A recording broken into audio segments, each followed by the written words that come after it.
Doctor Mohammad Yunus, আপনাকে আমাদের অনুষ্ঠানে স্বাগত জানাই।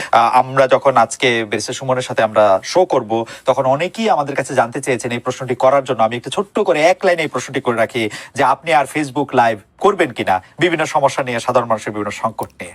আপনি যদি ছোট করে বলেন, আমরা মূল প্রশ্ন যাওয়ার আগে, এটা সবচেয়ে বেশি আপনার কাছে প্রশ্ন। সংকট কি দেশ থেকে চলে গেছে নাকি যে আমার লাইভ বন্ধ হয়ে যাবে?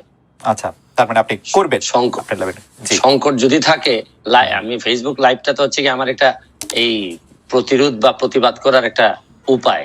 প্রধানমন্ত্রী শেখ হাসিনার সঙ্গে দেখা হওয়া সামনাসামনি, সেটাই আপনার জীবনের সবচেয়ে বড় ঘটনা।